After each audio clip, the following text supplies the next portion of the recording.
Hold up, hold up, hold up. We them boys. Let's make some noise. Y'all know that song? Every single year, ever since I was able to comprehend the game of football, I always hear about the Cowboys every single year. And I'm gonna admit, I am kind of a Cowboys bandwagon, but we gotta admit, them boys are not them boys. And I feel like I may need to buy me some cognac, some of that Shannon Sharpe Laporte here, because today, I'm telling y'all, Shannon Sharpe went off. Well, actually, he revealed this podcast like a while ago, but he went off on the Cowboys with Dak Prescott. And I feel like everyone who's a football fan or a Cowboys fan needs to listen because he spoke nothing but the truth. I'm going to let Unc talk because I know that's why y'all clicked on the video. Y'all saw the thumbnail and y'all heard Unc. Actually, y'all saw Unc in the thumbnail. But anyways, I'm Jonathan Panda. Welcome to my channel. All right, let's play the video. Was bad. This was the worst case scenario for the Cowboys. Oh man. Not only to lose, but to lose in the fashion in which they lost. Yeah. Because you can say because you remember last time they lost, they said Green Bay, well, it was a fluky field goal. And you can say last time with the 49ers, you can say, well, the guy didn't run down the umpire. He needs to be Usain Bolt so he can sprint down the field behind Dak Prescott and spot the ball. You can make all the excuses. Yeah, when the time ran out the clock. Yeah. Ain't no excuses. No excuses. Made, but that ass whipping that you took. Woo! Yeah, they lost. Unc going in. But they lost in horrific style. Horrific. Yeah. Humility. The fact that it was at home. Sheesh. The fact that it was at home and we had to endure. Your fans saw that. You know what it's like to watch, to get beat down in front of your family? Sheesh. I don't know if I ain't never lost no fight. I ain't never fought nobody. I ain't never fought nobody in front of my family. But it must be embarrassing. That's bad. If you get beat down in front of your girl, you get beat down in front of your family. Can you imagine getting beat up in front of your girl and then have to go home with her? Now she gonna talk crazy to you. And then, you raised your voice at me? You ain't do that. You raised your voice at that. Yeah, you know what I'm talking about, Joe. Yeah, that's how they talk to you. So now, when you out the Cowboys, the Cowboy fans see y'all. Hey, that's crazy. Oh man. That's how they are. As soon as somebody check you. Sheesh. Y'all heard Unc. Man, he went in. Him and Chad Johnson, Ocho Cinco. Because their podcast is hilarious. Y'all gotta watch Nightcap. That's where this video is actually from. But the Cowboys is America's team. What happened to America's team? Ever since I was able to comprehend football, I've always been like a Cowboys fan to an extent. I used to be a super fan. Like that used to be my team. But through time, I realized, really not them boys.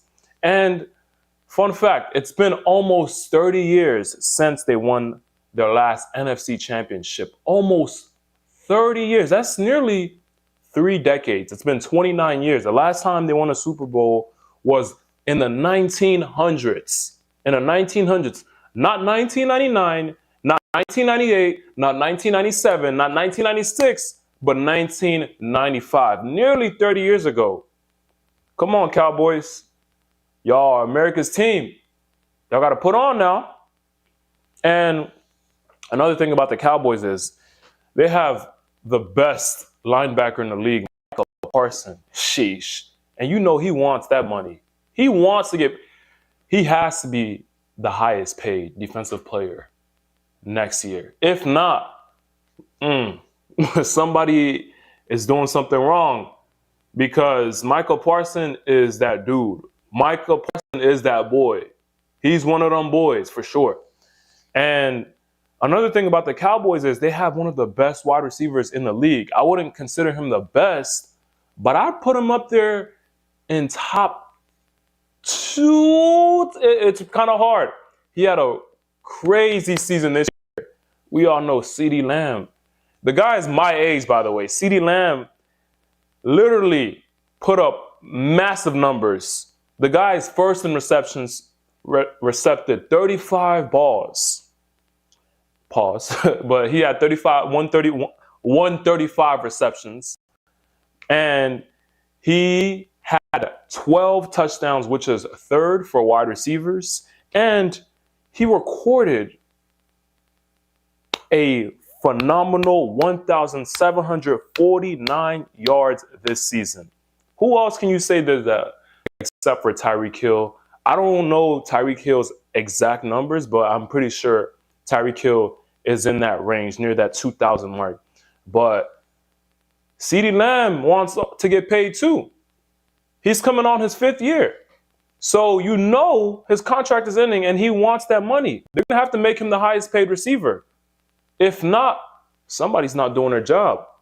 He's not going to be too happy if he's not the highest paid receiver. Let's be honest, 1,749 yards? That's ridiculous. And with his consistency on the field, the guy is, you can depend on CeeDee Lamb. At the wideout, you know, his size, he's 6'2", about 200. So he could play for the inside, outside, but he's mainly an outside receiver. He's their leading receiver. And the guy needs to get paid. And with the season that they just had, it's going to be interesting to see how their offseason is going to go because, number one, Michael Parsons, you know he's going to want that bag. And let's not forget Dak. Dak is a decent player, and he's going to want money. I don't know too much about Dak's contract and how his season went, to be honest, but I do know he played this year. He wasn't injured, so he's going to want some money. And he had a pretty decent season. Right when we thought they wouldn't fumble, they fumbled, unfortunately. But the Cowboys, they're going through a tough time right now. Are they them boys? Let me know. And I want to know from y'all's opinion. What would y'all do if you get beat up in front of your girl? Just like Shannon Sharpe said. Because that's basically what he said. They got beat up at home. It's almost like getting beat up in front of your family or your girl. That's one of the worst feelings anyone can feel. I've never been beat up by a family member. I've never been beat up in front of my girl. Matter of fact, I've never gotten into a fight. Unless if it was with my siblings, but that doesn't count. But that must be a horrible feeling. And that's what the Cowboys are going through. Okay, let's pause. I want you all to just imagine getting beat up in front of your family members or the woman you love. Oh, man, I can't even pause to imagine that. So I just hope the best for the Cowboys because they are America's team. And I'm still rooting for them. I'm still rooting. Right now, they are not them boys. They are not them boys right now. Lamar Jackson and the Ravens, they're them boys, though. And we're just going to have to see next season what happens. But let me know in the comments, how do you feel about the Cowboys? Are they them boys? What could they have done differently? What do you think will happen next season? How do you think their organization will shift next year? Because somebody's getting fired. Somebody will get fired. I can bet that. That defense, oh, man. I mean, they got the best defensive player in the league, but as a collective group, something wasn't aligning correct, and that's why their season ended that way. So let me know, how do you feel? How do you feel about CeeDee Lamb's season? Do you think he's going to get paid? How do you feel about Michael Parsons? Do you think he's going to get paid? How do you feel about Dak? Let me know. Will he get paid? And also, if you enjoyed my vibe, I would appreciate it if you like this video and make sure to subscribe. When you subscribe, my videos will get posted on your YouTube wall. I am Jonathan Panda. Welcome to my channel if you're new. And I will see you all in the next video. Peace. Hold up. We them boys. Let's make some noise. Yeah.